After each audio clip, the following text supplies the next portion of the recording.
Hoy vamos a iniciar una nueva serie. Hoy vamos a empezar a estudiar juntos y espero que sea Dios hablándonos a través de este libro que vamos a iniciar en esta mañana. Pero a este libro que vamos a empezar a estudiar, la verdad le tengo mucho respeto.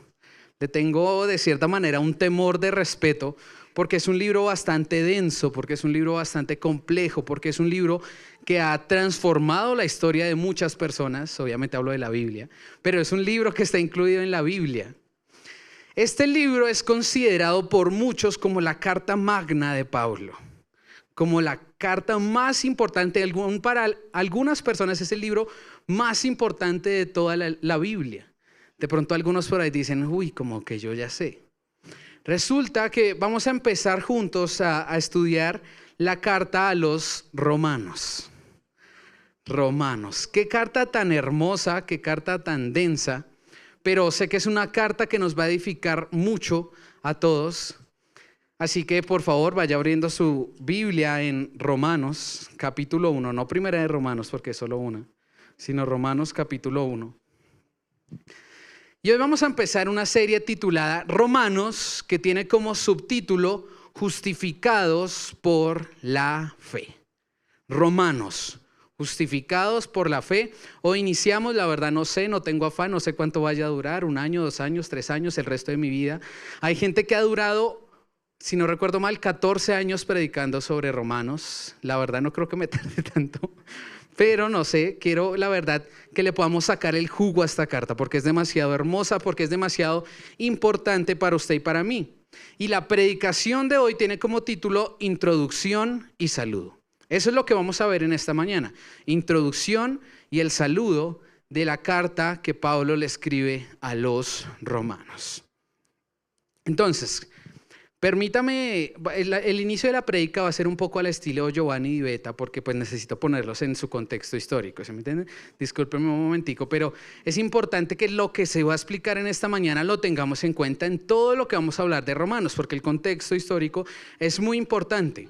Esta carta fue escrita por Pablo a la iglesia en Roma entre el año 53 al 59 después de Cristo. No se sabe con exactitud, pero se calcula que fue en estos años, entre el 53 y el 59. Resulta que esta es una carta muy especial, porque no sé si recuerda Romanos o otras cartas que Pablo escribió, pero Pablo le escribía a iglesias que él o había fundado o ya había visitado. Entonces esas cartas en muchas ocasiones se concentraban en corregir errores que el apóstol encontraba en ese lugar. Mas sin embargo esta carta es especial porque hasta el momento en que Pablo escribe esta carta a los romanos no ha podido ir a visitarlos. Entonces justamente por eso es que Pablo termina escribiendo una carta más doctrinal que de pronto de corrección. Resulta que esta carta fue escrita casi finalizando su tercer viaje misionero, y de pronto los que han leído Hechos, como los jóvenes de la primera fila, recuerdan que ya cuando Pablo va a finalizar su tercer viaje misionero está en Corinto y el Señor pone en su corazón el deseo de ir a Jerusalén. Si se acuerdan que Agabo le dice, uy, si usted va a Jerusalén, ahorita vamos a verlo con más detenimiento, pero ya finalizando este tercer viaje misionero es que Pablo, estando en Corinto aproximadamente, no recuerdo si son 2 o 3 meses, que él tiene allá y le escribe esta carta a los romanos antes de volverse a Jerusalén. Esta carta además fue escrita en los últimos días de Pablo. Cuando Pablo le escribe a esto, ya se aproximaba a su muerte. Ya después de esto hace su viaje a Jerusalén, luego de esto es llevado a Roma, luego de esto lo liberan, pero nuevamente cuando es llevado a Roma por segunda vez, ahí es cuando Pablo muere. Pablo es decapitado cerca del decenio de los 60, o sea, entre el 60 y el 69, no se sabe con exactitud. De hecho, no sé si usted se ha fijado, pero en la Biblia no habla de la muerte de Pablo. Pero sí podemos guiarnos. La Biblia, de hecho, como esto tiene historia, como esto fue escrito hace sus años, una de las formas de que usted y yo podemos comprobar que la Biblia es verdadera es porque libros externos de historiadores tienen que ver y concuerdan con lo que pasa en la Biblia. Pero entonces sí hay otros historiadores que escribieron sobre la muerte de Pablo. Uno de ellos fue el historiador de la iglesia primitiva, Eusebio. Eusebio ha escrito sobre la muerte de Pablo y él nos dice que fue en el decenio de los 60. Dice que él fue decapitado por orden del emperador Nerón, que era el emperador de Roma en ese tiempo. él da la orden de decapitarlo. No pudo morir crucificado porque tenía ciudadanía romana, entonces lo máximo era decapitación. Duro, ¿no? Está como feo esto, pero tranquilos que se compone.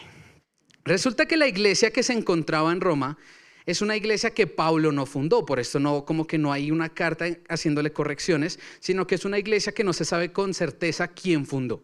No hay alguien que nos diga en la palabra, esta persona fundó la iglesia en Roma.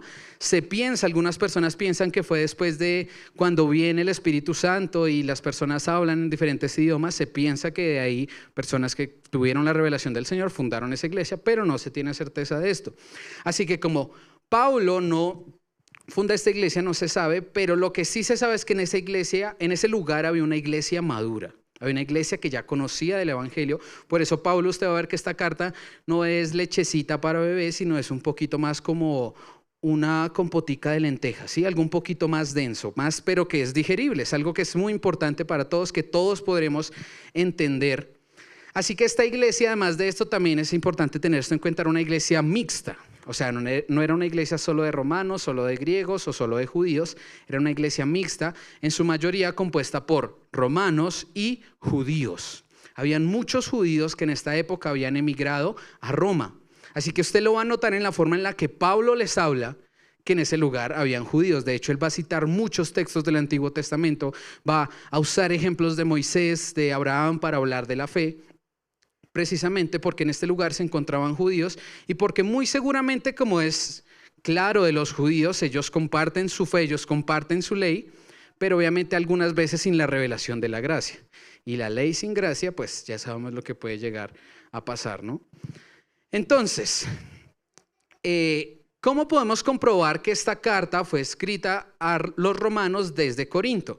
Quiero que nos vayamos al último capítulo de Romanos, capítulo 16. Y en el primer versículo dice: les recomiendo a nuestra hermana Febe, diaconisa de la iglesia en Cencrea. ¿Sí están saliendo los versículos? Sí. ¿Alguien que despierta el de video, por favor? Es que el cronómetro tampoco está. Si me extiendo es por el cronómetro, iglesia. Yo no he empezado mi tiempo. Entonces, decía: les recomiendo a nuestra hermana Febe, diaconisa de la iglesia en Cencrea. Mateo, pero ahí nombra a Cencrea, no a Corinto. ¿Dónde queda Cencrea? Resulta que Cencrea era uno de los puertos principales de Corinto. Entonces, Febe era de Corinto. Resulta, pasa y acontece que a raíz de este versículo también se piensa que Febe fue la persona con la que fue enviada la carta a los romanos.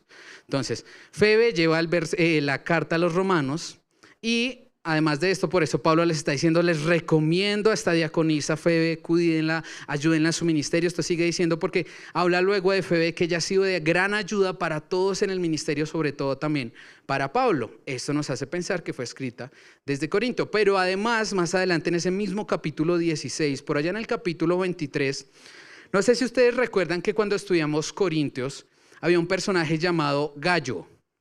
¿Alguien recuerda un gallo por ahí? Hay un gallo por ahí. Resulta que este personaje Gallo aparece cuando Pablo les está hablando a la iglesia en Corinto sobre la falta de unidad. Todavía no hemos leído el versículo. No, ese fue el que ya leímos, para que lo anoten. Pero cuando Pablo les escribe a los corintios sobre esta falta de unidad, recuerde que estaban empezando como sectarismo. ¿Saben? Nos decían: no, es que yo soy de Pedro. Sí, pues yo soy de Pablo. Pues yo soy de Apolos. Estaban empezando a dividirse internamente dentro de la iglesia, y ahí es cuando Pablo les dice: menos mal que yo solo bauticé a estos dos personajes, porque si no, ¿cómo hubiera sido el sectarismo? Mire, 1 Corintios capítulo 1 versículo 14. Doy gracias a Dios que no bauticé a ninguno de ustedes, excepto a Crispo y a Gallo. Ese nombre Gallo está bonito para un bebé, ¿no? Ahí en la lista de espera, el siguiente bebé. Entonces, aquí aparece Gallo, y en Romanos, mire lo que dice Romanos 16:23. Gallo, hospedado dormido y de toda la iglesia, los saluda. Erasto, el tesorero de la ciudad, los saluda, y el hermano Cuarto. Entonces, Pablo también está mandando saludos. ¿De quién? De Gallo. Otra cosa más que refuerza que esta carta fue escrita desde Corinto. Ahora, como les decía, lo interesante y lo no sé si chévere sea la palabra para describir esto de esta carta, es que como no es una carta de corrección, es una carta netamente doctrinal. Es una carta que se centra en enseñarnos qué es la salvación, cómo se obtiene la salvación, qué es la justificación, cómo se obtiene a través de la fe. Y al tocar todos estos, sabe que estamos hablando de nuestra propia doctrina. Hay un tiempo en el que seguramente el Señor, no sé si a mí o a varios, nos está hablando sobre la importancia de tener clara nuestra doctrina. De hecho, de eso se trató el campamento de los jóvenes. ¿Cuáles eran nuestros fundamentos? Y esto tiene mucho que ver con esto. Esta carta es pura y netamente doctrinal. Pablo no la escribió para corregir problemas, como sí lo hizo en otras cartas del Nuevo Testamento. Resulta que la carta a los romanos se enfoca en Dios y en su gran plan de redención. Usted quiere que alguien vea ese maravilloso plan de redención. Usted tiene un amigo que es nuevo en la fe, de pronto recomiéndele un evangelio porque es importante que conoce a Jesús. Normalmente se recomienda a Juan. Pero sabe que cuando ya, sí, Jesús, súper importante, lo entiendo. Quiero saber más de qué es lo que creemos nosotros. Recomiéndele Romanos. Esa carta es hermosa para que entendamos nuestra doctrina. Resulta que quiero que nos detengamos un momento en esta introducción en cuál ha sido el impacto de esta carta a los romanos. Resulta que esta carta a los romanos ha impactado a personas que han sido muy relevantes en la historia del cristianismo. Muchos de estos usted va a decir, pero ese luego no era católico. Pero recuerde que los inicios de la fe cristiana y del catolicismo están muy enredados, están muy que salieron del mismo lugar hasta que hay un punto en el que, de hecho, uno de los personajes que es muy afectado, que tiene la revelación de Romanos, es Martín Lutero, y a partir de esto nace el protestantismo, y es de ahí donde de pronto usted y yo nos podemos identificar un poco más. Entonces, detengámonos un poco en el impacto que causó históricamente esta carta a los romanos. El primer personaje en el que quiero que veamos, lo analicemos, es Agustín de Hipona. Yo sé que ustedes han escuchado de Agustín de Hipona, muchos lo conocen como San Agustín. Agustín de Hipona acontece que era un hombre, como la mayoría de las personas del mundo, que llevaba una vida de sensualidad y de disfrute a la carne. O sea, un hombre entregado a los placeres de la carne. Él se entregaba a cualquier cosa que se le pasara por al frente mientras le causara placer a la carne. Esta era la vida que llevaba San Agustín de Hipona. Resulta que él un día, no sabemos en qué momento exactamente, se siente atraído por lo que están hablando los cristianos, por lo que siguen los cristianos. Él como que dice, esto como que tiene sentido, esto explica muchas cosas, y se empieza a sentir levemente atraído hacia esto. Pero como él tenía su gran amor a pecar, hacia la carnalidad, y ahora empieza a escuchar sobre esta fe cristiana, sobre quién es Cristo, sobre lo que produce en el cambio de las vidas de las personas, resulta que lo que empieza a pasar en la vida de Agustín es una lucha interna. Él empieza a luchar porque no sabe hacia qué lado irse, ¿sí me entiende? Como me voy hacia lo carnal o me resisto a esto y sigo a Cristo. Resulta que un día, en medio de toda esta lucha que está viviendo San Agustín, él está en su patio, está ya regando sus planticas, cortándole las hojitas dañadas, cuidando sus maticas en el patio, y escucha a un niño cantar en latín, Tolle leye, que significa toma y lee. Imagínese usted en su lucha espiritual, está en su jardín y escucha toma y lee, toma y lee. Él tomó esto como una señal divina. Él dijo, tomo y leo. Se fue a la palabra, la abrió al azar. No les estoy recomendando que hagan su devocional al azar, sino que esta fue la manera en la que Dios decidió actuar con Agustín, con San Agustín. Y la palabra que él abre al azar no es nada más ni nada menos que Romanos 13, versículos 13 y 14. ¿Qué dice? Andemos decentemente como de día, no en orgías y borracheras, no en promiscuidad sexual y lujurias, no en pleitos y envidias. Antes bien, vístanse del Señor Jesucristo y no piensen en proveer para las lujurias de la carne. Directico al grano. ¿Qué estaba luchando San Agustín? Por esto. Y el Señor le trajo su palabra. Resulta que para San Agustín esto fue algo impactante, algo que marcó un antes y un después en su vida, a partir de este encuentro con la palabra del Señor, a partir de este encuentro con por qué él debía negarse a todas esas cosas y vivir para Cristo.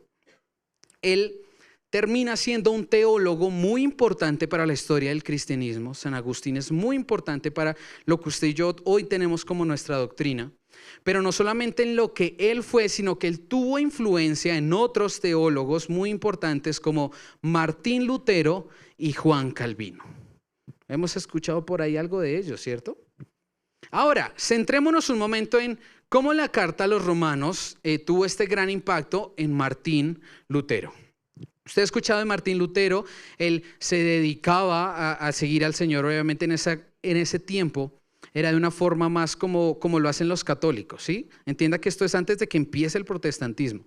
Martín Lutero, resulta que en esa época lo que predicaban los romanos era que, pues los católicos romanos, y seguramente algunos todavía tienen esto muy enraizado en sus creencias y todavía piensan que esto tiene cierta verdad, y es que usted tiene cierta manera de ganarse la salvación, que usted tiene que hacer cosas para ganarse la salvación, que usted tiene que cumplir ciertos ritos, que usted tiene que cumplir con exactitud, dejen de ver a la mosca, que ustedes tienen que cumplir con exactitud ciertas cosas para que Dios piense que usted es bueno y es merecedor de la salvación. ¿Cierto? Esto suena como a lo que muchas personas aún todavía creen. Usted tiene que vivir una vida muy buena a ver si Dios dice que usted es bueno y se salva.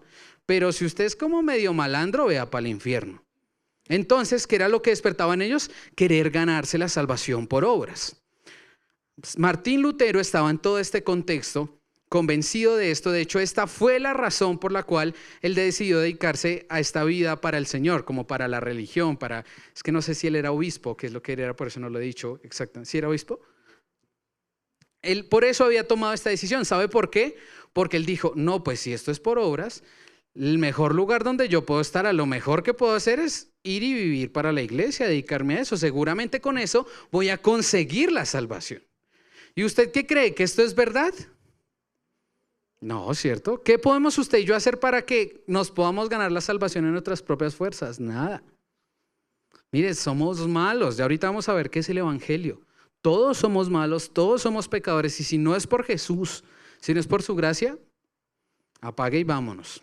Entonces, ¿qué es lo que pasa con Martín Lutero? Martín Lutero era una persona muy estudiada, que estudiaba mucho la palabra, aunque dictaba cátedras a universidades sobre la palabra. Y él un día en su estudio de Romanos, el Señor le abrió el entendimiento, el Señor le reveló lo que significaba lo que está en Romanos 1:17. Esta frase para él lo marcó, que dice, mas el justo por la fe vivirá. ¿Qué? ¿Más el justo por la fe? No es más el justo por lo bueno que sea conseguirá la salvación, no, por la fe y únicamente por la fe. Esto para Martín Lutero fue como, wow, ¿qué es esto? Esto no es lo que me han enseñado. De ahí él se sumerge en la palabra de una manera impresionante. Es tanto el impacto que hay en su vida que Martín Lutero logró influir a toda Europa a través de lo que el Señor le regaló. Usted y yo, de hecho, el pastor, no sé hace cuántos años que fue que cumplió como 500 años la reforma, algo así, fue una cifra exacta. El pastor hizo una serie de predicaciones donde nos habló de las solas que usted y yo creemos, sola gracia, sola fe, solo Cristo, solo palabra, no me acuerdo más. Pero todas estas solas que vienen a raíz de lo que le es revelado a Martín Lutero, sobre lo cual está fundamentada nuestra fe. Es solo por gracia, no es por obras, y un montón de doctrinas que han sido tergiversadas. Todo esto, todo lo que ha sido producido en Martín Lutero, quise colocarlo aquí en una frase que es directamente de él, solamente lo cito y se las leo. Dice, meditando día y noche por la misericordia de Dios, comencé a entender que la justicia de Dios es aquella a través de la cual el justo vive como un regalo de Dios. Por fe, con esto, yo me sentí como si hubiese nacido de nuevo por completo y que hubiese entrado al paraíso mismo a través de las puertas que habían sido abiertas ampliamente. Mire, él entendió que la única razón por la cual él fue salvo es porque fue un regalo de Dios. Por eso es que usted y yo somos salvos, porque Él le ha placido regalarnos la salvación.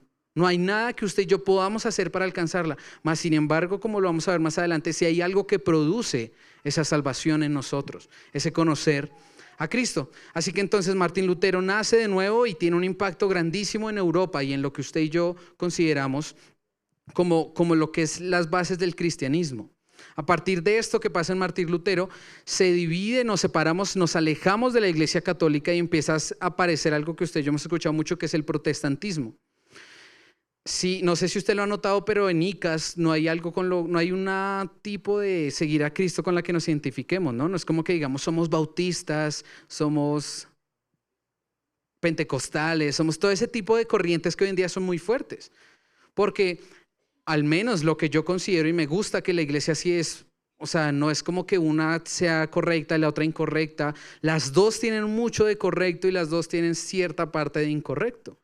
Qué bueno que usted y yo más bien nos identifiquemos con nosotros seguimos a Cristo conforme a la palabra dice que sigamos a Cristo, no conforme a corrientes humanas, porque a fin de cuentas esto termina siendo cosas que el ser humano cree que es lo correcto y muchas veces se alejan de Dios. Entonces, de pronto si algo con lo que nos podemos identificar un poco que ha tenido mucho impacto en nosotros es con el protestantismo, porque si usted se pone a estudiar todo esto, tiene mucho que ver en la forma en la que usted y yo consideramos o vemos nuestra fe. Este fue el impacto de Martín Lutero, pero ahora quiero que nos detengamos en el impacto que tuvo en la vida de Calvino. Calvino fue un gran teólogo, Calvino fue una persona dedicada totalmente al Señor. Resulta que él escribió muchas, ayer me puse a leer la introducción, él tiene un libro, un ensayo sobre Romanos, no me acuerdo si son 600 o 300 páginas, pero ayer me puse a leer como 30 páginas y esa cosa es muy densa. En serio que lo que escribió Calvino, la forma en la que desglosa es para mí, ¡wow!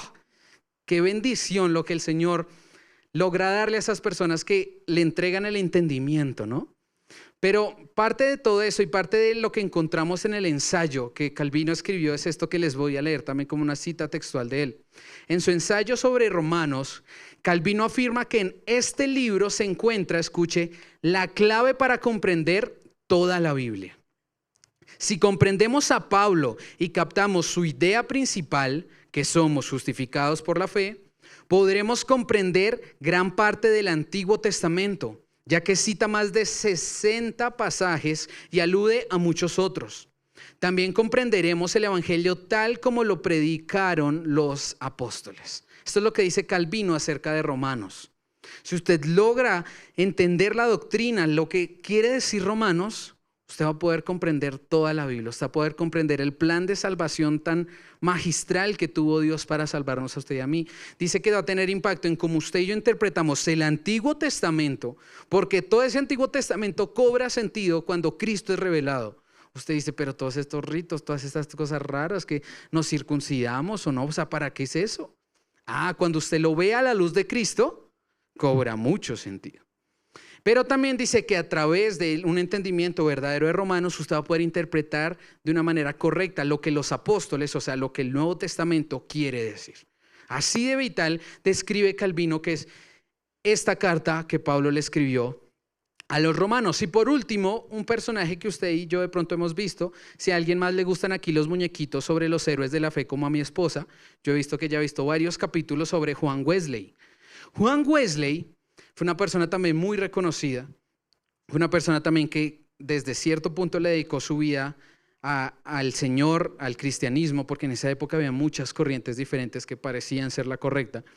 Resulta que en medio de todo este revoltijo que tenía Juan Wesley en su vida, un día asiste a una iglesia y el predicador estaba leyendo este prefacio. No les voy a leer el prefacio, lo siento, me voy, no. Resulta que les voy a leer lo que Juan Wesley llegó a escribir luego de escuchar el prefacio que había leído en la predicación. Entonces él es impactado por esta predicación acerca de Romanos y mire lo que llega a escribir, refiriéndose a la persona que había predicado. Mientras él describía el camino que Dios obra en el corazón a través de la fe en Cristo, pude sentir una extraña calidez en mi propio corazón. Sentí que confiaba en Cristo y en Cristo solamente para mi salvación. Me fue otorgada la seguridad de que Él se había llevado mis pecados y que me había salvado de la ley y del pecado y de la muerte. A través de esto que él escuchó de Romanos, fue convencido de que él era salvo solamente y únicamente a través de lo que Cristo había hecho. que Cristo había lavado sus pecados, que Cristo lo había perdonado. Esto hace parte de lo que el Señor quiere revelarnos a través de esta carta. No sé si usted se ha dado cuenta, pero a mí me encantaría que esta fuera un tiempo en el que usted se sintiera libre de traer gente nueva a la iglesia. Porque muchas veces decimos, no, es que yo lo invito y preciso empiezan a decir, pecadores, hijos del diablo, arrepiéntanse. Da miedo, uno dice, ay, ¿será que si lo invito hoy, lo invito el otro domingo? No le voy a decir cuándo yo predico porque ni yo sé. Pero tenga un poquito de libertad. No sé si se ha dado cuenta el tipo de predicaciones que hemos traído que son muy doctrinales. Al menos esta serie a los romanos le va a decir, es hermosa porque sabe que va a mostrar el plan de salvación del Señor. Cómo no se trata de lo que usted y yo podamos hacer, sino cómo el Señor ha hecho y hace y hará todo lo que es necesario para nosotros. Cómo el Señor ya nos perdonó, ya nos lavó, ya nos purificó y ya hoy en día está forjando la imagen de Cristo en cada uno de nosotros. Esta fue la corta introducción sobre la carta a los romanos. Listo, es muy importante que la tengan en cuenta en todas las prédicas que vamos a recibir de aquí en adelante. Ahora sí, ahora en sus Biblias, nuevamente Romanos capítulo 1, vamos a leer del versículo 1 al 7.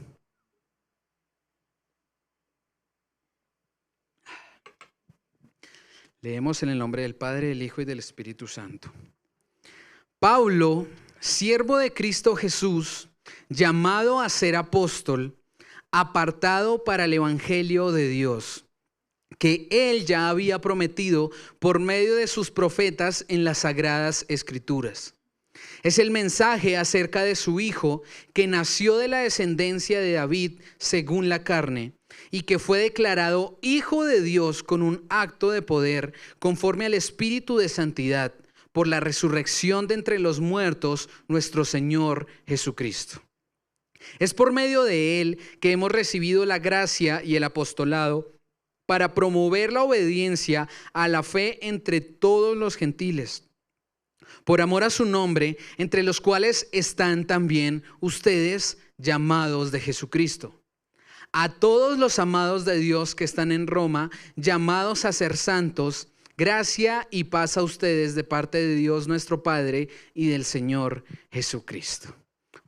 Estos saludos son muy característicos de Pablo, no sé si se ha dado cuenta, pero los saludos y las despedidas de Pablo son muy características, son parte de la forma como ellos identifican, esto tiene la firma de Pablo, esto lo escribió Pablo. Pero si usted nota, Pablo inicia esta carta presentándose, diciendo, ¿quién es la persona que les va a escribir esta carta? No es un cualquiera, no es una persona que estaba desocupada y se puso a escribir alguna cosa.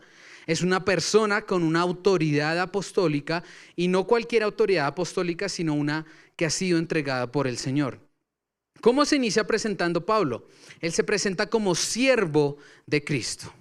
Resulta que esta palabra que aquí traducen como siervo de Cristo, en griego es la palabra doulos, que significa esclavo. ¿Cuántos son esclavos de Cristo? Amén. Qué bonito ser esclavo de Cristo. Si usted no logra entender qué es ser esclavo de Cristo, porque a veces suena feo, uno nada más le nombran la palabra esclavitud y dice, uy, no, eso es horrible, todo lo que hicieron en la historia. No. Una de las enseñanzas que Pablo nos va a hablar más adelante muy explícitamente sobre lo que implica y significa ser esclavo de Cristo, y es muy hermoso si lo pudiéramos ver. Pero entonces Pablo se está presentando de esta manera, llega y dice, Pablo, esclavo de Cristo. ¿Se imagina usted presentarse así a su nuevo jefe? Hola, Mateo Muñoz, esclavo de Cristo, ¿cómo se encuentra? Esta es la identidad que tenía Pablo tan claro, ¿no? Y lo echan, dijeron por allá, mejor no. Entonces, ¿qué quería mostrarle a los romanos Pablo al presentarse como un esclavo? Que él no se pertenecía a sí mismo y que él no vivía para hacer su propia voluntad, sino la voluntad de Dios. Qué bonito poder describirnos de esta manera, ¿no?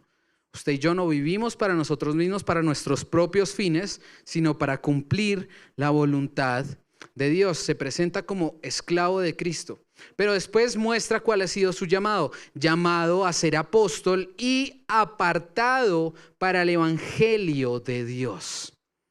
Usted y yo hemos visto que Pablo fue llamado personalmente por Cristo, por esto tiene autoridad apostólica como todos los otros apóstoles. Pero además de eso, él muestra que su llamado es para qué, que él fue apartado para qué, para el evangelio de Cristo. Este era el propósito de Pablo después de su llamamiento: ir y predicar el evangelio de Cristo. No sé si lo recuerda, pero le dicen que a gentiles, como a judíos también, ¿no? Y a reyes.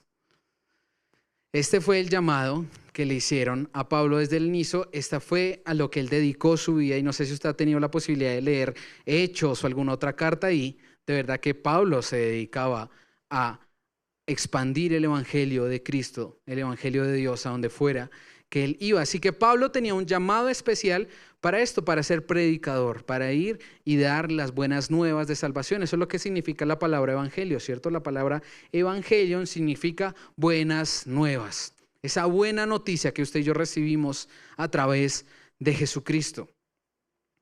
Esa es la presentación de Pablo, pero luego Pablo empieza a mostrarnos cuál es el mensaje de esta carta. Antes de llegar a la tesis, antes de llegar al tema central, Pablo nos habla de cuál es el tema central de esta carta. Y el tema central de esta carta es Cristo. Ese es el tema central de esta carta. Ese debería ser el tema central de todas las predicaciones que se den en toda iglesia. Cristo y este crucificado. Entonces, el centro del cristianismo no es una enseñanza o no es un sistema personal. ¿Sabía esto? O sea, el centro de lo que usted y yo creemos, no, ay, yo aprendí que esto es lo bueno y que esto es lo malo, caca nené. No, de eso no se trata el cristianismo. El cristianismo en realidad se trata de ¿qué? De una persona. ¿De quién? De Cristo, por eso nos llamamos cristianos. Así que, ahí tienen ese si no se han dado cuenta. Pero entonces, el centro de lo que nosotros creemos es Cristo. Ese es el centro también de esta carta. Pero hablando de Cristo, él viene y les dice, bueno, sí, ustedes de pronto han escuchado de Cristo, recuerden que ven algunos judíos, pero él les dice, Cristo no es algo que se ha empezado a hablar ahora. Este evangelio no es algo nuevo, no es algo que lleva 2, 3, 5, 10 años predicándose, depende de qué tan lejos fue esto de lo que sucedió con Cristo y su crucifixión. Esto no es algo nuevo, esto es algo que ha sido entregado a nosotros desde el inicio de la historia de la humanidad. Pablo dice que Cristo había sido prometido por medio de sus profetas. Esto habla de, si usted recuerda cómo fue constituida la palabra, al inicio no era que usted tuviera unas Biblias tan bonitas como estas. Al inicio la gente escribía, muchas veces se pasaba porque yo le contaba a Jerónimo y luego Jerónimo le contaba a Nicole y luego Nicole le contaba a Dayana y así se pasaba la palabra. Muchos la replicaban, se escribían muchos textos, pero al ver todo esto y encontrar, de hecho en el campamento hablamos de qué nos hacía tener certeza de que la palabra era verdadera. Y una de estas cosas era la cantidad de copias originales que hay de la Biblia. Eso les lleva a usted a tener certeza de que esta es una palabra verdadera, que no es una palabra modificada de la que usted y yo tenemos. Pero entonces, viendo esto, él le dice, todo esto que les voy a enseñar del evangelio no es algo de esta nueva década, no es el tema boom de ahora. Es esta la nueva tendencia en predicaciones a las iglesias sobre el evangelio y Cristo. No. Esto del evangelio está desde el inicio de la historia. No sé si usted recuerda, pero desde que Adán y Eva caen, ya aparece Cristo. Ya nos están dando las buenas nuevas. Desde que ya viene todo lo que pasa a raíz del pecado, de una vez ya aparece aquel que le va a aplastar la cabeza a la serpiente. ¿Sí recuerdan? Ese es Cristo. Esto es algo que fue escrito desde los inicios de la humanidad. Cristo, lo que Pablo viene a hablarle a los romanos, es algo que lleva toda la historia de la humanidad hablándose. Esto fue escrito por sus profetas. Resulta que también dice que Cristo, que Jesús viene de la descendencia de David. ¿Y por qué es importante aclarar o recordarles que Cristo viene de la descendencia de David? Para los judíos al menos que estaban en ese lugar era de vital importancia. ¿Quién era David, el rey David para los judíos? Uno de los personajes más importantes de su historia. O sea, David, top 1 de personajes amados en Israel. Y el aclarar que Jesús es de la descendencia de David les muestra que Jesús era el Mesías prometido a toda la humanidad. Porque los profetas escribieron que ese Mesías que tanto esperaban los judíos iba a venir de la descendencia de David. Este era Jesús nuestro Señor. Así que por eso Pablo resalta esta característica, que él viene de la descendencia de David. Pero por último dice que él es el Hijo de Dios. Y si usted recuerda, entonces, si hablamos de la descendencia de David, podemos pensar en la humanidad de Jesús. Genéticamente, si vemos sus raíces, su árbol genealógico, él descendía de David. Esto habla de que, si recuerdan, Jesús era 100% hombre. No crea que, ay, no, pues que para Jesús fue fácil vivir en santidad, porque es que él era Dios, pues cómo no. Sí, pero también era 100% hombre. 100% hombre. Ahora, lo nombran como hijo de Dios y esto nos habla de su divinidad. Así como él es 100% hombre, también es 100% Dios, es la única criatura que es 200% algo. 100% hombre, 100% Dios. Él lo declara, él dice que él fue declarado hijo de Dios con un acto de poder. Sí, a mí esto me pareció raro, ¿cómo así? Declarado hijo de Dios con un acto de poder, ¿cuál habrá sido ese? Pero luego dice cuál fue ese acto de poder, la resurrección de entre los muertos. Cristo, Jesús, en su vida hubo varias señales que hizo para mostrar que Él era el Hijo de Dios, cosas sobrenaturales, milagros, señales. Me recuerdo mucho el bautismo cuando sale una paloma y una voz del cielo que dice, este es mi Hijo amado, ¿no? Pero además de eso, y algo muy importante, es la resurrección cuando Él vence el pecado y tiene su resurrección. Cuando Él regresa nuevamente a ellos, a todas las personas que lo vieron luego de que Él muere y resucita. Así que esto nos está hablando de la divinidad de Jesús, que Él es el Hijo de Dios.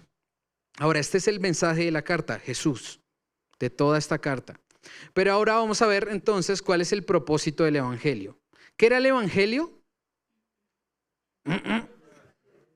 Las buenas nuevas, ¿cierto?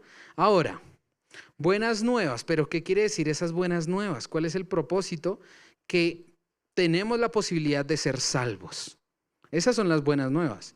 Que el fin del ser humano no es simplemente la muerte y que de pronto algunos creen que va a reencarnar en un avestruz o alguna cosa o que va a volver a reencarnar en otro ser humano. No. Qué bueno que no, que para mí es una maravilla saber que esta vida tiene un fin y que luego tenemos una eternidad en Cristo. Esas son las buenas nuevas, que usted y yo vamos a ser salvos. Y somos salvos porque nos bautizamos, porque venimos a la iglesia, porque vamos a un grupo de influencia, ¿cierto? Eso, bien, aquí hay unos que se están durmiendo y diciendo sí. No. Somos salvos únicamente ¿por qué? Por fe. Por gracia, por creer en Jesús, porque a Jesús le plació, esa es la gracia, pero porque creímos en que Jesús es el Hijo de Dios. Eso es lo que nos ha salvado. Somos salvos a través de nuestra fe.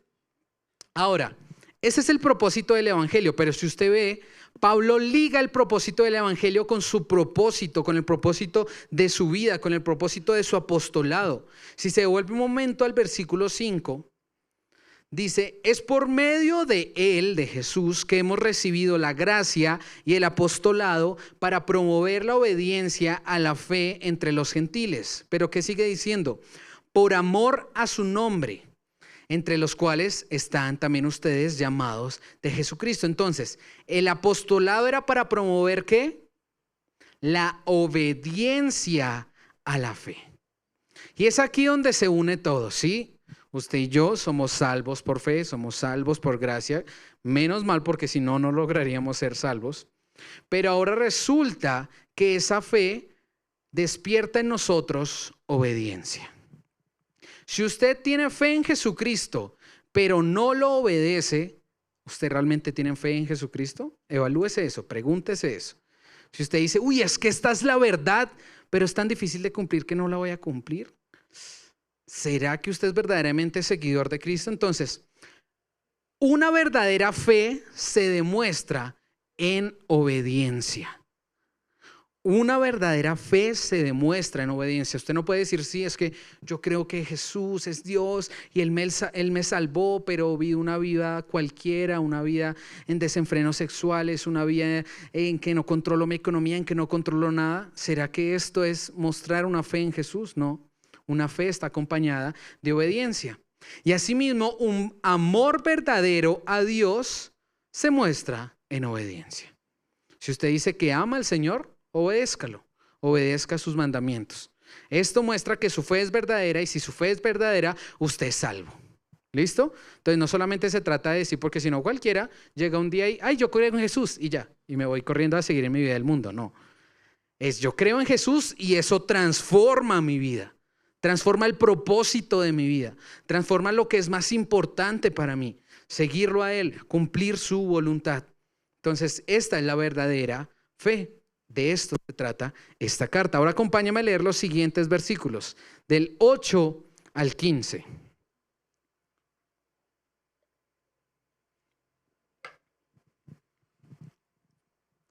En primer lugar, doy gracias a mi Dios por medio de Jesucristo por todos ustedes, porque por todo el mundo se habla de su fe. Pues Dios, a quien sirvo en mi espíritu en la predicación del evangelio de su Hijo, me es testigo de cómo sin cesar hago mención de ustedes siempre en mis oraciones, implorando que ahora, al fin, por la voluntad de Dios, logre ir a ustedes. Porque anhelo verlos para impartirles algún don espiritual, a fin de que sean confirmados. Es decir, para que cuando esté entre ustedes nos confortemos mutuamente, cada uno por la fe del otro, tanto la de ustedes como la mía. Y no quiero que ignoren, hermanos, que con frecuencia he hecho planes para ir a visitarlos, pero hasta ahora me he visto impedido, a fin de obtener algún fruto también entre ustedes, así como entre los demás gentiles. Tengo obligación tanto para con los griegos como para con los bárbaros, para con los sabios como para con los ignorantes. Así que por mi parte, ansioso estoy de anunciar el evangelio también a ustedes que están en Roma. Pablo tenía muchas ganas de ir a Roma, en serio, Pablo quería ir a Roma, mas sin embargo, como lo dice aquí, él había sido impedido. ¿Impedido por quién? ¿Porque no le alcanzaba para pagar el barco? No. Impedido por la voluntad de Dios. A Pablo le pasaron un montón de cosas, pero ¿sabe qué fue lo interesante y lo maravilloso de todo esto? Que todas las veces que Pablo fue impedido, él entendía que era por obra del Señor. Él no fue terco y es que yo llego como llego porque si no, quién sabe qué le pasa. Pero ya ahorita vamos a ver porque Pablo sí logra llegar a Roma. El Señor le concede este deseo tan grande que tenía Pablo, pero yo no creo que vaya a llegar como Pablo pensaba que iba a llegar. Los jóvenes saben a dónde vamos. Resulta que como vimos, como leímos, Pablo anhelaba ir a Roma y él lo imploraba en sus oraciones. Él había hecho planes para ir, pero hasta este momento él se había visto impedido por la voluntad de Dios. Cuando Pablo escribe esta carta, él no había ido, ¿recuerda? Él tenía planes de ir, pero él dijo, voy a ir a Jerusalén a ver qué pasa. Así que Pablo finalizando, volvamos un momentico a ese contexto, Pablo finalizando su tercer viaje misionero, el Señor pone en su corazón ir a Jerusalén. Entonces, él dice, voy a ir a Jerusalén, pero se levanta un profeta de Dios llamado Ágabo que le dice, ¿de quién es este cinto? Aquel que sea dueño de este cinto va a ser atado en Jerusalén. Ese cinto era de Pablo. Esto estaba hablando de lo que le iba a pasar a Pablo si iba a Jerusalén. Ahora, ¿cuál fue la reacción de Ágabo y de la iglesia que estaba en ese lugar donde le profetizaron esto? Ay, no, que no vaya.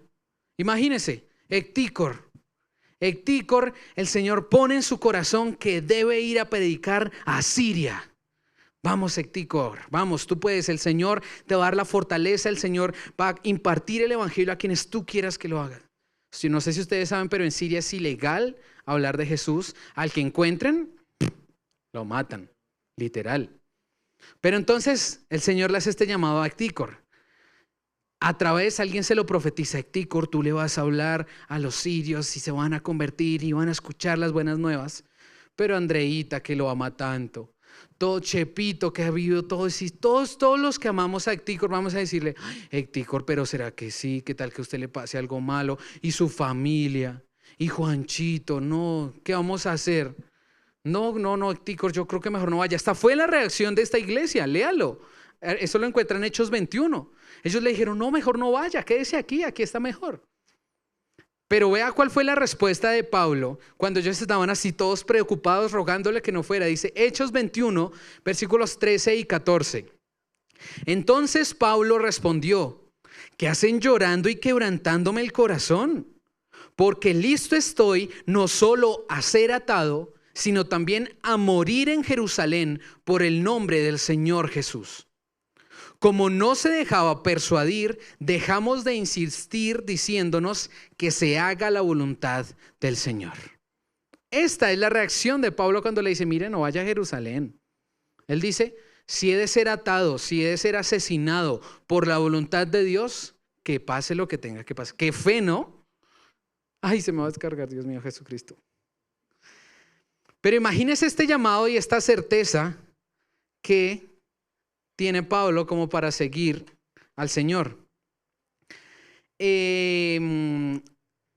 Resulta que Pablo, como lo vemos en este punto y como lo hemos podido ver de pronto en algunos otros textos que hemos leído, Pablo realmente es muy guiado por el Señor, por su voluntad. Para Pablo, más que lo que él pueda escuchar de consejos humanos o de lo que él pueda creer en sí mismo, que es lo correcto, está en un segundo plano.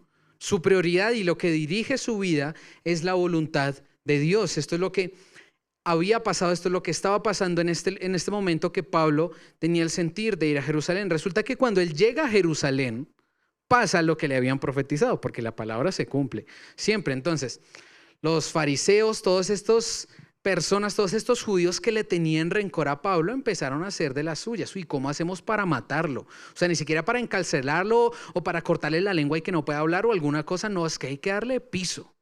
¿Cómo hacemos? Ellos estaban haciendo planes. De hecho, hubo personas que hicieron promesas: hasta que Pablo no esté muerto, no vuelvo a comer. Esa es una promesa muy seria. Yo creo que murieron de hambre, porque Pablo no murió en este momento. Pablo murió unos años después. Entonces, cuando Pablo llega a Jerusalén con todas las conspiraciones que habían, resulta que hay un momento en el que Pablo también era muy sagaz, ¿no? Sagaz. Pablo sabía cómo salirse en algunos momentos muy wow. Hubo un momento en el que estaba así como la tumulta y Pablo aprovecha esto para como poner a unos en contra de los otros, y yo creo que un soldado guiado por el Señor dice: uy, no, si dejamos a Pablo aquí lo van a matar, llevémonoslo al cuartel. Entonces se lo llevan al cuartel. Resulta que Jesús, el Señor, se le aparece a Pablo en el cuartel y mire lo que le dice. Hechos 23, versículo 11. A la noche siguiente, el Señor se le apareció a Pablo y le dijo: ten ánimo, porque como has testificado fielmente de mi causa en Jerusalén, así has de testificar también en Roma. El Señor le dice a Pablo que va a ir a Roma y Dios no es mentiroso. Dios no es hombre para mentir. Entonces, en medio de todo este complot que había para matarlo, ¿sabe qué hace Pablo? Pablo usa su derecho como ciudadano romano para ser llevado delante del César. Pablo era judío, pero tenía la ciudadanía romana. Entonces él dice: voy a llegar a Roma, el Señor quiere que llegue a Roma, quiero apelar al César. Por obligación los romanos, ¿qué tenían que hacer? Llevarlo con vida delante del César para que apelara delante del César. Es que ese Pablo es increíble. Entonces, ¿qué pasa? Aquí no se acaba la historia, porque Pablo entonces va camino, como preso obviamente, a Roma. Pero aquí no se acaba la historia. Resulta que en medio de ese camino, ahora para sumarle algo, hay un naufragio. Pero una tormenta que usted hasta le pusieron nombres, que no lo anote, pero es una tormenta que tiene nombre y todo, así como eso que vemos hoy en día, le pusieron nombre y esa tormenta se cruza en el camino con Pablo. Ellos tienen que encallar en una isla porque si no iban a morir. De hecho, es tan glorioso todo lo que pasa en la vida de Pablo que esto es el momento perfecto para que las personas que van en ese barco conocieran a Dios. Hay un momento en el que el Señor le habla y les dice: te voy a conceder a todas las personas que van en esto. ¡Wow! ¿Se imagina? Estamos que nos morimos ahogados, pero vamos a morir salvos. ¡Qué gozo! Pasa todo esto, pasa el naufragio. Resulta que como él tiene que llegar al César, lo hacen llegar delante del César. Luego ya consiguen otro barco. Esto pasa en una historia larga y no me puedo quedar aquí. Pero luego Pablo llega a Roma. Cuando llega a Roma, por su ciudadanía romana, resulta que por todo lo que ha pasado, él tiene un cierto trato. Él es preso, pero no es preso así súper duro, como va a pasar más de unos años después cuando muere. En la historia se ve, no en la Biblia, pero históricamente se ve. Pero esta vez cuando es llevado a Roma, está en una prisión, ¿cómo se llama cuando uno está en la casa? Una prisión domiciliaria. Esa es la manera en la que Pablo vivió estos años siendo preso. 2 años estuvo preso en Roma, en una prisión domiciliaria en la que él estuvo todo el tiempo esposado a un soldado romano. ¿Qué pasa durante estos 2 años que Pablo estuvo como preso en su prisión domiciliaria? Ay, aquí lo tenía. Resulta que él le predicaba a todos los que iban a visitarlo. Resulta que él no tenía restricción de lo pueden visitar una vez al día, ¿no? Él le dijeron, aquí va a estar preso mientras él se podía presentar delante del César. Eso le dieron largas, pero podían entrar. ¿Sabe qué hacía Pablo? Predicar el evangelio. Pablo quería ir a este lugar y el Señor le cumplió, le concedió esto, ir a Roma a predicar las buenas nuevas. Ahora, no solamente pasó esto, sino que durante estos 2 años que Pablo estuvo aquí encarcelado, Pablo escribió 4 cartas que usted y yo tenemos en nuestro canon de la Biblia. Escribió la carta a los Efesios, a los Filipenses, a los Colosenses y la carta a Filemón. ¡Wow! Todo esto pasó por la voluntad de Dios, ¿cierto? Que es soberano. Ahora, ¿Dios le concedió a Pablo su deseo de ir a Roma? Claro que sí. Yo no creo que Pablo se imaginaba que iba a ser preso, que iba a ser después de pasar intentos de muerte, después de pasar naufragios, no. Pero la voluntad de Dios se cumplió. Para esto y para llevar todo esto a un centro, porque creo que este es un punto vital de esta introducción, y es ver cómo cuando Pablo pone como lo que rige su vida, la voluntad de Dios se cumple. Ahora, muchas veces usted y yo le pedimos cosas a Dios, Señor, es que te pido por esto, y muchas veces lo cumple, pero lo cumple conforme a su voluntad. Y muchas veces no es como usted se lo imaginaba, ¿cierto? Mire esta cita que hay de Spurgeon refiriéndose a esto. Cuando nuestros corazones están fijos en una cosa y oramos por ello, Dios puede concedernos la bendición, pero puede ser de una manera que nunca buscamos. Tú irás a Roma, Pablo, pero irás encadenado. No sé si Dios le quiere hablar algo a usted a través de esto que pasó Pablo para llegar a Roma, pero yo solo le puedo decir que la voluntad de Dios es buena, agradable y perfecta. Le aseguro que no hubo un mejor escenario en el que Pablo pudo ir a ese lugar a predicar, porque así lo permitió el Señor. Y asimismo el Señor sabe qué le permite a usted en su vida. Amén. Confiamos en esto, tenemos fe en esto. Ahora, para terminar, ya para que nos vayamos a el evangelismo y a almorzar, permítame leer los últimos 2 versículos que vamos a leer en esta mañana, los versículos que transformaron la doctrina o lo que creía Martín Lutero. Romanos capítulo 1, versículos 16 y 17. En mi Biblia tiene como subtítulo una definición del evangelio. Dice: porque no me avergüenzo del evangelio, pues es el poder de Dios para la salvación de todo el que cree, del judío primeramente y también del griego. Porque en el evangelio la justicia de Dios se revela por fe y para fe, como está escrito, mas el justo por la fe vivirá. Este es el texto, este es un texto, wow. Yo sé que muchos de ustedes hasta lo parafrasean, de pronto no completo, pero mas el justo por la fe vivirá, pero no me avergüenzo. Pero lo hemos escuchado, es un texto muy rico, muy concentrado de lo que es en lo que usted y yo creemos, de cómo usted y yo fuimos salvos, de lo que es el poder de Dios. Entonces, a partir de aquí, desde este momento en adelante, esto que está haciendo Pablo con estos primeros 2 versículos, está mostrando la tesis, el tema central de lo que es su carta a los romanos. ¿Listo? Es muy importante estos 2 versículos. Pablo introduce todo el tema que es la justicia de Dios y cómo es revelada en el evangelio de Cristo Jesús. La justicia de Dios.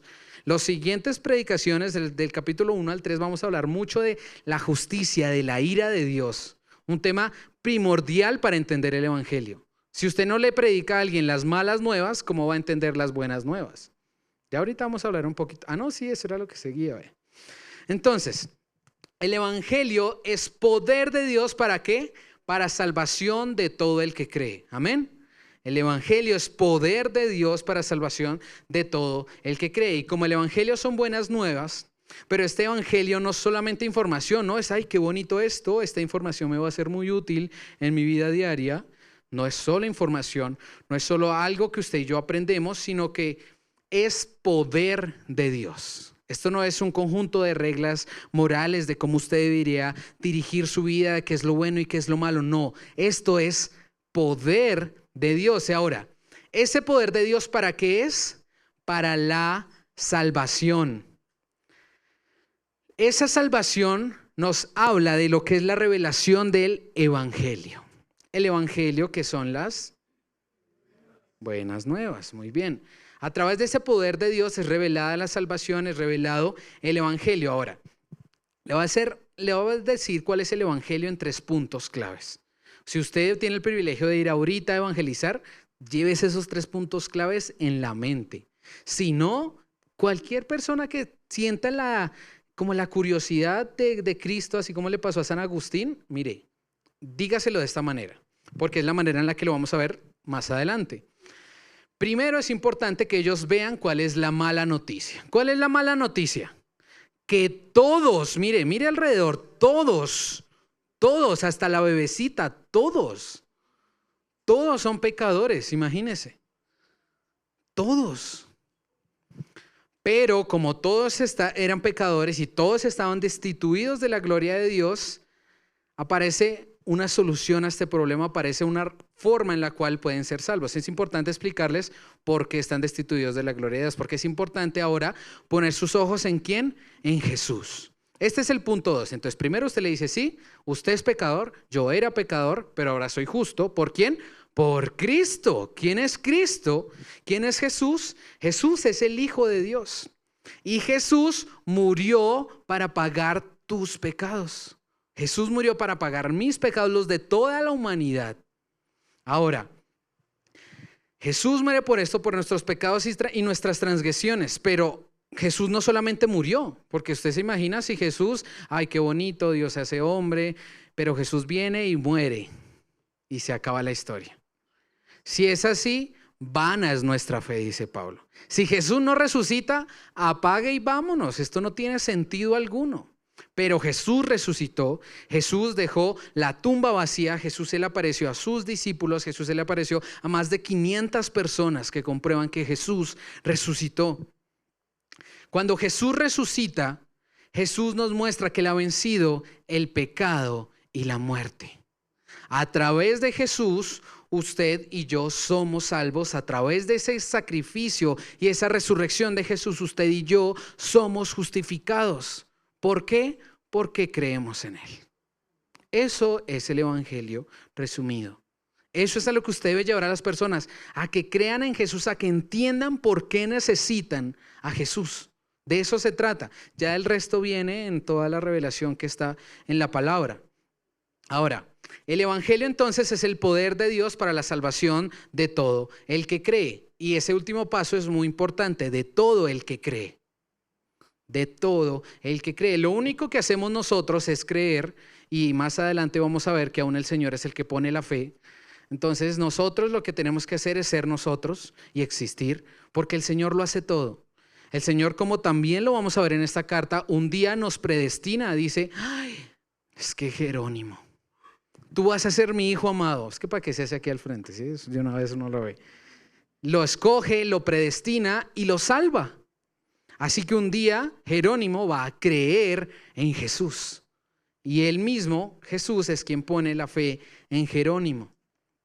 Entonces, no se trata de lo que usted puede hacer para ganar la salvación. ¿Qué hago? Uy, voy a ayudar a esta viejita. Uy, le voy a traer comidita a este que no tiene hambre. ¿Qué hago para ganarme? ¿Qué hago para parecer bueno delante de Dios? No, se trata de creer en Jesús. Eso resume lo que vamos a ver con mucha riqueza en esta carta. Ahora, usted y yo hemos sido declarados justos delante de Dios, ¿cierto? A través del sacrificio de Cristo. Eso está claro hasta este punto. Ahora, ¿de qué fuimos salvos usted y yo? De la muerte, de la condenación. Uy, en el primer servicio dijeron uno súper bueno e importante, de la ira de Dios. Y no vamos a profundizar en eso porque de eso se trata en las próximas predicaciones. Porque Pablo empieza a mostrar el Evangelio desde eso, desde las malas nuevas, desde la ira de Dios que iba a ser derramada, desde cómo la humanidad se apartó de Él y era merecedora de ese castigo que iba a recibir.